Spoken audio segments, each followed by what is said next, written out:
অবস্থার মুখোমুখি হতে হয়েছে। তো আপনার মানে যে এই যে 1 সপ্তাহ ছিলেন আপনার বাইরের সময়টা কি মানে ভালো কাটছে তো? বাইরের সময়টা আমার পার্সোনালি ভালোই কেটেছে, কিন্তু এটা উদ্বেগের বিষয় ছিল। যাদের সাথে দেখা হয়েছে তারা সবাই বাংলাদেশ নিয়ে চিন্তিত, বিশেষ করে প্রবাসীরা তাদের ইনভেস্টমেন্ট নিয়ে আমাকে যেভাবে করছে যে তারা কিভাবে এই দেশে ইনভেস্ট করবে, তারা কিভাবে এই দেশে থাকবে, আসবে। মানে সবারই একটা উদ্বিগ্ন, সবাই ডক্টর ইউনূসকে নিয়ে যেখানে তাদের একটা আশা ভরসা ছিল সেখানে সবার একটা হতাশার সুর। তারা তার মানে এই নয় যে তারা শেখ হাসিনাকে চাচ্ছে, তারা নিজেরা মনে করছে যে দেশটা আসলে জাহান্নামের দিকে যাচ্ছে আর কি, এমন পরিস্থিতি বিরাজ করছে। অনেকে আশঙ্কা করছে তারা দেশে আসবে কিনা, তাদের সন্তানরা দেশে আসতে চায় না, এইগুলো নিয়ে কথা হচ্ছে বেশিরভাগই। কিন্তু এটা কিন্তু আসলে আমি আমি আমি নিজেও ফিল করি, আমরাও তো অনেক কিছু আশা করেছিলাম এবং সেটা হচ্ছে না। এবং ওনারা এই জন্য আসলে কাকে দায়ী করছে, কি মানে আমাদের ভাগ্যকে দায়ী করছে নাকি? না, এদেরকেও দায়ী করছে। তাদের কাছে যেটুকু আশা ছিল তারা সেটা কেন করতে পারে নাই। হাসিনাকে তারা তাড়িয়েছে, তো শেখ হাসিনা তো চলে গেছে, তাহলে তাদের কেন এখন ভালো করার সুযোগ তারা কেন মিস করলো, এগুলো আলাপ করছে। আর দৃষ্টিভঙ্গির যেটা মব কালচারের বেশি সমালোচনা করছে। যদি এগুলো চলতে থাকে তাহলে ইনভেস্টমেন্ট এখানে কি করে হবে। তারা নিজেরা বিদেশি ইনভেস্ট আনতে চায়, আর আমরা ইনভেস্ট করতে চাই, আমাদের কোনো সুযোগ হয় না, আমাদের নানা রকম হয়রানি করা হয়। মানে এটা আমাকে একটা ওই যে British Bangladesh chamber of commerce and industry, তারা আমার সাথে একটা মত বিনিময় সভা রেখেছিল। এটা বড় পরিসরই ছিল, সেখানে অনেক বিজনেসম্যানরা ছিল, বাংলাদেশিরা সবাই। তারা ওইখানে বড় বড় ব্যবসায়ী, তারা বাংলাদেশেও তারা ইনভেস্ট করতে চায়। সেই দৃষ্টিকোণ থেকে তারা বলেছে যে আপনি আমাদের কথাগুলো বলেন ওইখানে গিয়ে, যে আমরা চাই, আমরা কেন যেতে পারছি না, আমাদেরকে কেন পদে পদে বাধা দিচ্ছে। তো আমারও পরামর্শ চেয়েছে তারা আসলে কি করতে পারে। আমি মানে এবং কেন তাদেরকে কেন গুরুত্ব দেয় না, তাদের কথা শোনে না, তো বাংলাদেশ মিশন গুলো তাদের কোনো কাজে আসে না, এই সমস্ত অভিযোগগুলো রয়েছে। নানা আঙ্গিকে তাদের অভিযোগ ছিল। কিন্তু আমি পার্সোনালি বলেছি যে আসলে আমাদের মধ্যেও তো বিভক্তি আছে, সরকারকে শোনে না, তারও তো কারণ আছে। কারণ বিদেশে গিয়ে আমাদের প্রবাসীরা একটা দ্বিধারায় চলে, ওইখানেও বিএনপি আওয়ামী লীগ রাজনীতি করে, স্বাধীনতার পক্ষ বিপক্ষ শক্তি হিসেবে রাজনীতি করে। তারা যদি একটা ফোরামে থাকে সবাই, তাহলে সরকারকে এটা প্লেস করা খুব সুবিধা হয়, প্রেশারটাও ওইভাবে দিতে পারে। কিন্তু এখন দেখা যাচ্ছে যে যে দল কোনো একটা বিশেষ দলের অধীনে থাকে, তারা ওই দল ক্ষমতা আসতে তারা এখানে ব্যাংক লুট করতে পারে, ব্যাংক বানাতে পারে, সুযোগ সুবিধা নিতে পারে, ওই দেশ থেকে এসে এদেশে মেয়র হতে পারে, নানা রকম এমপি হইতে পারে, নানা রকম সুবিধা নেই। তো তারাও তো এমন পরিস্থিতি তৈরি করে যে যেতে করে সরকার তাদেরকে একটা নিউট্রাল পজিশন থেকে দেখতে পারে না, সরকার তো তাদেরকেও রাজনৈতিক দৃষ্টিকোণ থেকে দেখে। সেটা একটা সমস্যা বটে। আচ্ছা, আমরা একটু দেশে ফিরে আসি। দেশে তো আসলেন বাইরে থেকে, এসেই তো দেখলেন যে নানা রকম ঝুট ঝামেলা কিন্তু চলছে। তার মধ্যে একটা ইতিবাচক দিক সম্ভবত যে সংস্কার আলোচনা নিয়ে ঐক্যমত্য কমিশনের যে আলোচনা, দ্বিতীয় দফা এটা শেষ হয়েছে। অনেকগুলো ক্ষেত্রে সমস্ত রাজনৈতিক দলগুলো একমত হয়েছে, কিন্তু সেখানে জুলাই সনদ নিয়ে আলোচনা হচ্ছে, যারা জুলাই সনদ ঘোষণা করবে যথাসময়ে সবই হচ্ছে। আবার এনসিপি আলটিমেটাম দিয়েছে জুলাই সনদ দিয়ে, জুলাই ঘোষণা নিয়ে। এর মধ্যে আবার দেখলাম রাস্তায় নেমে পড়েছে একটা জুলাই যোদ্ধা, শাহবাগ অবরোধ করেছে। ঢাকা শহরের যে জিওগ্রাফি, যদি শাহবাগকেও অবরোধ করে তার প্রভাব তো সারা ঢাকায় পড়ে যায়।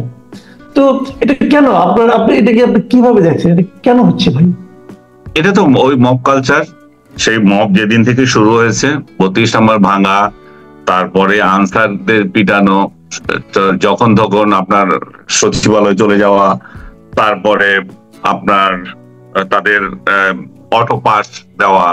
তারা তো একটা এই যে জুলাই যোদ্ধাগুলো হসপিটাল দখল করা, একটার পর একটা তো তারা সুবিধা পেয়েছে। এবং সরকারের আশকারায় যেখানে বলা হয়েছিল যে যমুনাতে তোমরা নিষিদ্ধ এলাকা, সেই নিষিদ্ধ এলাকায় সরকারি দল এনসিপি ওইখানে মিটিং করেছে। তারা মিটিং করে আওয়ামী লীগকে নিষিদ্ধ করেছে। সেই নিষিদ্ধ করার দাবিটা আবার তাদেরকে বলছে আবার শাহবাগে যাও, শাহবাগে গিয়ে তারা সে আন্দোলন করেছে। তো তারা তো দেখেছে যে রাস্তা বন্ধ করলে, এগুলো করলে সরকার তাদেরকে দেয়, সরকারই তো এদেরকে পালতেছে। এবং এনসিপি আমি কালকে একজনের সাউন্ড বাইট শুনলাম যে সরকারের অফিস প্রধান উপদেষ্টার কার্যালয়ের অফিসের কেউ জানি নির্দেশ দিয়েছে তোমরা শাহবাগে গিয়ে ধর্ণা ধরে থাকো, শাহবাগকে অচল করে রাখো, তাহলে কিন্তু তোমাদের দাবি আদায় হবে। এখন তারা যে দাবি করছে, হয়তো কিছু ন্যায্য দাবিও আছে, কিন্তু জনদুর্ভোগ করে কেন হবে? আর একটা দাবি আছে, তাদের জুলাই যোদ্ধা স্বীকৃতি দিতে হবে। আপনার আপনার আর কয়টা দাবি করছে তারা? দাবি যেগুলো করেছে আমি আপনাকে দু একটা বলি। যেমন একটা আছে জুলাই শহীদ ও যোদ্ধাদের রাষ্ট্রীয় স্বীকৃতি, একটা শহীদ পরিবার ও আহতদের জন্য আজীবন সম্মান, আরেকটা চিকিৎসা, শিক্ষা ও কল্যাণের নিশ্চয়তা, আহতদের পুনর্বাসন, কর্মসংস্থান এবং ব্যয় সম্পূর্ণ রাষ্ট্রীয় দায়িত্ব। কর্মসংস্থান, আচ্ছা, আবার আরেকটা জিনিস, আহত ও শহীদ পরিবারের জন্য, খেয়াল করবেন, আহত ও শহীদ পরিবারের জন্য বিশেষ আইনি সুরক্ষা কেন্দ্র। এগুলি তো আমি বুঝতে পারছি না কিছু, এটা কি মানে আরেক কোটা নাকি? আইনি সুরক্ষা কেন্দ্র মানে হচ্ছে যে চাঁদাবাজি করলে যদি কেউ ধরে তাহলে ওরা হেল্প করবে। আইনি সুরক্ষা কেন্দ্র আবার কি জিনিস? এখন যে দাবিগুলো ওইখানে আনছে, আপনি দেখে এখন যদি দেখেন আমাদের 71 সালের মুক্তিযোদ্ধা যারা ছিল, শহীদ যারা ছিল, তারাও কি এই সুবিধাগুলো সবাই ভোগ করছে? তাহলে দেখা যাচ্ছে যে আমাদের রাজনৈতিক পালাবদলে যে কোনো আন্দোলনে যে কেউ শহীদ হয়ে যাবে আর যে কেউ আপনার যুদ্ধ হয়ে যাবে, এটা স্বাভাবিক হয়ে গেছে। এখন আপনি আমরা তো দাবি করতে পারি যে আমরা 90 যোদ্ধা, আমরা এরশাদকে হটিয়েছিলাম, তাহলে আমাদেরকেও সার্টিফিকেট দাও, আমাদের যারা যারা আমাদেরও চাকরি বাকরি, আমাদের পোলাপাইনের ব্যবস্থা করো, যে যে সুবিধা ওরা চাচ্ছে এগুলো তো আমাদেরও দরকার। তো আমরা তো এত বছর ধরে সেটা থেকে বঞ্চিত, এবং আগামীতে যারা এইভাবে সরকার পরিবর্তন করবে, সরকার পরিবর্তনের আন্দোলনে যাবে, তারাও যুদ্ধে শহীদ হয়ে যাবে, তারাও এইভাবে চাইবে। এই চাওয়ার তো কোনো শেষ নাই। এবং আমি শেষ কথা হচ্ছে যে সরকার আশকারা পেয়ে এগুলো করছে, এবং সবচেয়ে ভয়ানক আমি আশঙ্কা করছি যে 5 তারিখের পরে আরো ভয়ানক কিছু পরিস্থিতি তৈরি হতে পারে। কারণ এই আপনি তো খুব আশাবাদ ব্যক্ত করছেন যে যে আলী রিয়াজ কমিটির সঙ্গে যে বৈঠক হচ্ছিল সেখানে যে তারা ঐক্যমত্য হয়েছে, আমি তো মনে করি না যে ঐক্যমত হয়েছে। আমি আজকেও তো দেখলাম কয়েকটা পত্রিকায় ভিন্ন ভিন্ন লিখেছে। আপনি যেভাবে ঐক্যমত্য বলছেন সেভাবে বলছে। প্রথম আলো বলছিল যে তাদের কতগুলো দাবির মধ্যে আপনার কতগুলোতে আবার ঐক্যমত্য নাই, মানে 21টা না কয়টার মধ্যে আপনার সরি আমি ফিগারটা মনে করতে পারছি না এখন। এইটা নাই, আপনার রাষ্ট্রীয় মূলনীতির প্রশ্ন তো নাই। বলছে যে মৌলিক 19টি সংস্কারের বিষয়ে সিদ্ধান্ত 9টিতে ভিন্ন মত। প্রথম আলো বলছে 9টিতে তো ভিন্ন মত আছে। মূল বিষয়গুলো কি? আপনার মূল বিষয় হচ্ছে আপনার এই যে সংখ্যা অনুপাতে যে হবে, উচ্চকক্ষ হবে, সেই জায়গায় তো তার একমত হয় নাই। সেটা কি প্রাপ্ত ভোটের ভিত্তিতে হবে না আসন নিম্নকক্ষ আসনের ভিত্তিতে হবে, সেটা রয়ে গেছে। আরেকটা বড় বিষয় হচ্ছে এরকম একটা ছোট্ট দেশে কেন এত জরুরি হয়ে গেল উচ্চকক্ষ? এখানে কোন মহাজ্ঞান আসবে যে উচ্চ কক্ষ থেকে, যাদেরকে আবার আপনি ক্ষমতাও দিতে চাচ্ছেন না, যে আইনি অনেক ক্ষমতাও তাদের নাই, তারা যে উচ্চ কক্ষ যে একটা পাওয়ারফুল ভূমিকা থাকবে সেটাও না। তো তাহলে ছোট জগন্নাথ একটা আপনি কেন পারবেন? এটা একটা সান্ত্বনা পুরস্কার। সান্ত্বনা পুরস্কার হয়তো এই জন্যই যে আসিফ নজরুলদের জন্য হয়তো সুবিধা হবে, যারা বিভিন্ন রাজনৈতিক দলের হয়ে মাঝে মাঝে কাজ করবেন, তা আপনিও হয়তো পাইতে পারেন সামনে একটা, যে তাদেরকে আবার এই দিয়ে দিই, তাদেরকে উচ্চ কক্ষে বসিয়ে দিই। আচ্ছা, একটা বিষয় আপনি খেয়াল করেছেন কিনা, গত কয়েকদিন ধরে সোশ্যাল মিডিয়ায় দেখছি, সেটা হলো জুলাই আন্দোলন আসলে কারা করেছে, এটার মূল নেতা কারা, এটা নিয়ে একটা ঝগড়াঝাটি চলছে। একদিকে নাহিদ ইসলাম, জুলকারনাইন সাহেব, আবার সাদিক কায়েম নাকি মূল নেতা, এই ধরনের মাস্টার মাইন্ড, এই ধরনের একটা ঝগড়াঝাটি বেশ দেখি জমে উঠেছে। এই জুলাই আন্দোলন তো আমি যতটুকু বুঝতাম এটা থেকে স্বতঃস্ফূর্ত আন্দোলন, এবং এটা সারা দেশের গণমানুষের আন্দোলন। এর আবার এটা নিয়ে এই যে নেতৃত্ব নিয়ে কামড়ি, এটা কেন? এটা হচ্ছে যে আমি কালকে এটা বলছিলাম, যখন আপনি কোনো যুদ্ধে জয়ী হয়ে যাবেন তখন বিজয়ীরা তাদের হাত দিয়ে তাদের কলম দিয়ে ইতিহাস লেখে। ওনারা এখন নিজেদের ইতিহাস লিখতে বসছেন, যেহেতু তারা বিজয়ী হয়েছেন, তারা চেয়ারে বসছেন, সেই এখন ইতিহাস হচ্ছে। জাস্ট উল্টোটা যদি হতো, কি হতো যদি তারা বিজয়ী না হতো? তাহলে আজকে কি কেউ স্বীকার করতো কে মাস্টার মাইন্ড ছিল, কার কে ছিল, কত সাল থেকে আন্দোলন হচ্ছিল, কে যে কি পরিকল্পনা করেছিল, কোন বিদেশি তাদেরকে কি করেছিল, এত সব কাহিনী কি থাকতো? তখন তো শহীদ কে হয়েছে তারও পাত্তা থাকতো না, পালিয়ে থাকতো যে শহীদ কে আবার কোথা থেকে, আর না আমাদেরকে মারা যায় নাই, এই ধরনের পরিস্থিতি তৈরি হতো। এবং এদের কোনো তালিকাও থাকতো না। তো আজকে যেহেতু তারা বিজয়ী হয়েছে এবং ক্রিম পাচ্ছে, তো ক্রিমের জন্য অবশ্যই তাদের এখন কৃতিত্ব নিতে হবে। এই ক্রিমের কৃতিত্ব নেওয়ার জন্য তাদের কামড়া কামড়ি। কিন্তু আপনি যেটা বলছিলেন যে আসলে দেখেন কোটা আন্দোলন শুরু হয়েছিল 1 তারিখ থেকে, আমি তো এই 31 তারিখের আগ পর্যন্ত এটাকে এক দফার কিছু দেখি নাই। 30 তারিখ পর্যন্ত এটা এভাবেই চলছিল, কোটা আন্দোলনই চলছিল। সলিমুল্লাহ খান না 30 তারিখে গিয়ে বললো যে এক দফা চাই, যে এটা বাস্তবায়ন, এটা দিলেও বাস্তবায়ন হবে না, সরকার পরিবর্তন দরকার, আমার স্পষ্ট মনে আছে। তারপরে 2-1 জন সামনে চলে আসলো, বললো যে হ্যাঁ আমরাও চাই। তারপরে 3 তারিখে নাহিদরা এক দফা ঘোষণা করলো, 30 তারিখে আবার লাল লাল লাল দিল, এটা কি বললো, প্রোফাইল করলো। এইসব তামাশার পরে 3 তারিখে ঘোষণা করলো, 5 তারিখে বিজয় হয়ে গেল। এবং অবশ্যই এখানে একটা সাংগঠনিক তো ছিলই তাদের। এবং এই 30 তারিখে 3 তারিখে যে শহীদ মিনারে যাওয়ার এই কর্মসূচিটাও তো আমি দেখেছি যে এটা বামদের তরফ থেকে এসেছিল, যে আনু মোহাম্মদ বলছিল যে প্রেস ক্লাব থেকে আমরা এখানে যাব। পরবর্তীতে এটা হাইজ্যাক হয়ে চলে গেল, এটা সবার হয়ে গেল এবং আনু মোহাম্মদরা তখন আউটই হয়ে গেল, এখানে ঢুকতেও পারলো না। যাই হোক, এগুলো নিয়ে আমরা তর্ক করে লাভ নাই। কিন্তু তারা যেভাবে, মূল বিষয়টা হচ্ছে সবাই চেয়েছিল বলেই শেখ হাসিনার পতন হয়েছে, তাই না? না চাইলে তো আর হয়নি। এবং এমন একটা পরিস্থিতি তৈরি হয়েছিল তখন যে সাধারণ মানুষ রাস্তায় নেমে গিয়েছিল। এবং এটা একক কৃতিত্ব কারণ আমার দরকার নাই, কারণ বিষয়টা হচ্ছে যে আমার ছেলে যখন রাস্তায় নামেছে তাহলে অভিভাবকে নেমেছে, সাধারণ মানুষ এখানে সম্পৃক্ত হয়ে গেছে। তবে অবশ্যই এই ধরনের আন্দোলনের কি পেছনে কেউ নাই? অবশ্যই আছে, সেটা অস্বীকার করার জো নেই।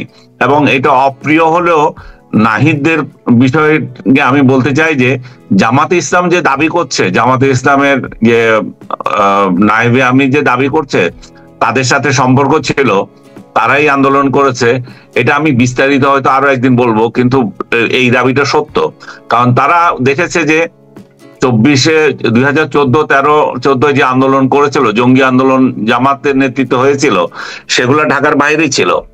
ঢাকার বাইরে আন্দোলন করে তাদের কোনো লাভ হয়নি। তারা তখন থেকে প্ল্যান করছে যে এই আন্দোলন তারা ঢাকায় আনবে, এবং ঢাকায় এনেছে, তারা নেপথ্যে ছিল, এদেরকে তারা কাজে লাগিয়েছে। এবং এনসিপি কে তো এই কারণেই মানুষ বলে যে এটা জামাতের বি টিম, এরা তো, এদের অনেকে তো শিবির করা এবং এদের অনেকের সাথে সম্পৃক্ত আছে। ওরা যতই বলুক যে না আমরা ওদের সাথে সম্পৃক্ত না, কিন্তু ওদের কার্যক্রম, ওদের কথাবার্তা এবং ওদের টার্গেট মুক্তিযুদ্ধকে হেয় করা এবং বঙ্গবন্ধুকে হেয় করা, আওয়ামী লীগকে নিঃশেষ করা, এই জাতীয় মানে জিজ্ঞাসার যে সমস্ত অ্যাক্টিভিটিস, সেগুলো তো জামাতের সাথে এদের কোনো পার্থক্য নাই। তো সব দিক থেকে আমার মনে হয় যে জামাত যে দাবিটা করছে যে এই আন্দোলনে আমরা মাস্টারমাইন্ড ছিলাম, আমরা এদেরকে চালিয়েছি, সেটা আসলে একেবারে অসত্য নয়।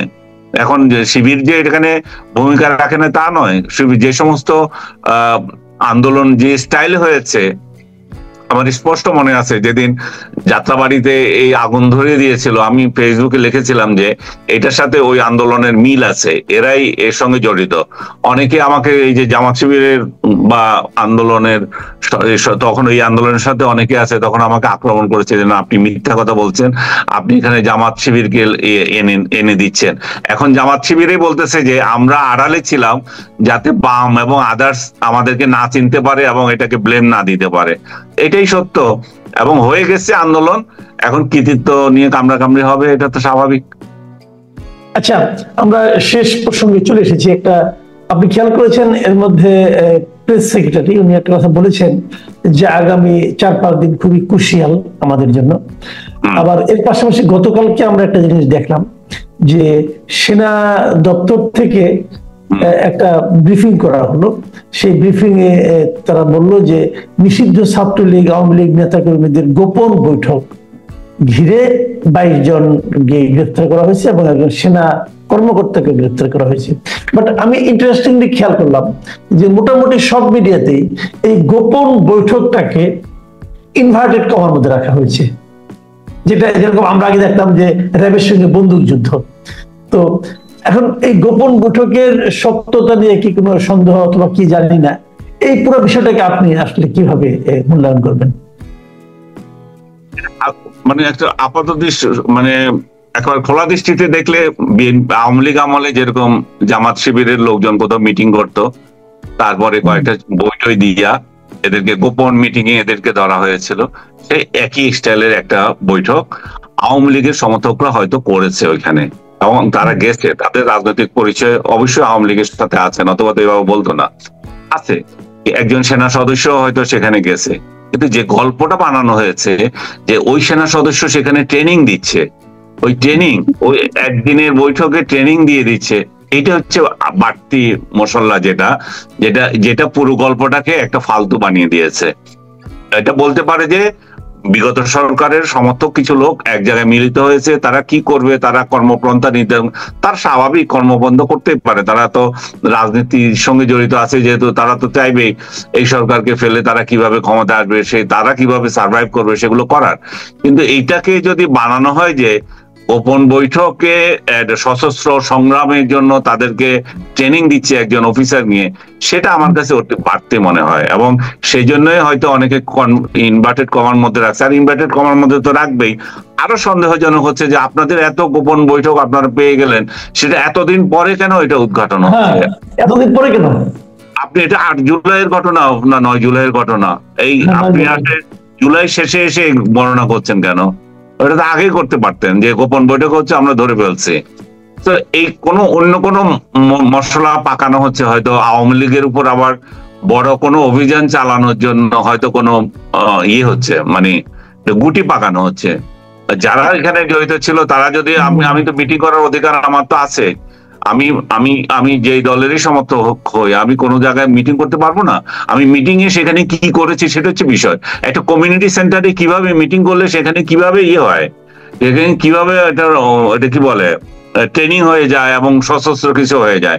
আপনি আমাকে ফলো করেন, আমি কোথায় যাই কি করি, কিন্তু আমার মিটিং করার অধিকার তো আমার রয়েছে, রাষ্ট্র আমাকে দিয়েছে, তাই না? হ্যাঁ, যদিও আওয়ামী লীগের রাজনৈতিক কর্মকাণ্ড নিষিদ্ধ করা হয়েছে, কিন্তু আমি যদি ঘরের মধ্যে বসে কারোর সঙ্গে কথা বলি, এখন সেই কথাটাকে কি ওই মানে নিষিদ্ধ কর্মকাণ্ডের মধ্যে ফেলানো যায়? আমার তো মনে হয় না। আমি জানি না, আপনি কি বলবেন? বলছি যে আমি ঘরের মধ্যে কি করছি বা কোন একটা কমিউনিটি সেন্টারে কি করছি, তারা তো এমন না যে ব্যানারটা নিয়ে স্লোগান দিচ্ছে, অমুক করছে তমুক করছে। এখানে যোগ করেছে, মানে ওই মশলা একটা যোগ করেছে, একটা হচ্ছে ট্রেনিং দিচ্ছে, আরেকটা হচ্ছে তারা স্লোগান দিয়েছে। কিসের স্লোগান? শেখ হাসিনা কোথায় আছে, কি আছে, তারা এখানে কোন ভূতে পাইছে যে তারা একটা কমিউনিটি সেন্টারে গিয়া এই গোপন বৈঠকে আবার স্লোগান দেয়? গোপন বৈঠকে স্লোগান দেয়? গোপন বৈঠকে তো গোপন আলাপ করে কিভাবে আমরা আমাদের নেত্রীকে ফিরিয়ে আনবো, যে উনি আমাদেরকে এতিম করে চলে গেছে, এইসব গল্প হবে। জি, অনেক ধন্যবাদ জনাব আনিস আলমগীর। প্রিয় দর্শক, আপনারা শুনলেন বিভিন্ন বিষয় নিয়ে, এবং আমার কাছে যে জিনিসটা আপনারা সবসময় শুনেন দেশের রাজনীতি নিয়ে, কিন্তু আনিস আলমগীর কিন্তু আজকে একটা গুরুত্বপূর্ণ প্রসঙ্গ তুলেছেন একদম শুরুতে, যে আমাদের দেশের বর্তমান পরিস্থিতি নিয়ে প্রবাসীরা কি ভাবছেন। আসলে প্রবাসী যারা, তারা তো থাকে বিদেশে, কিন্তু তাদের মনটা কিন্তু পড়ে থাকে বাংলাদেশে। তো সেখানে বসে তারা কিন্তু আমাদের চেয়েও মনে হয় বেশি আতঙ্কিত হন, বেশি উদ্বিগ্ন হন। তো এই বিষয়গুলো আমার মনে হয় আমাদেরও চিন্তা করা উচিত। আজ এ পর্যন্তই, আল্লাহ হাফিজ। থ্যাংক ইউ ভাই। কয় মিনিট করছেন আজকে? আজকে দাঁড়ান দেখি, 15 মিনিট মনে হয়। না না না, 43 থেকে 3 পর্যন্ত 20 মিনিট হয়ে গেল। 17 আর 20, 20 মিনিট। ঠিক আছে, থ্যাংক ইউ ভাই।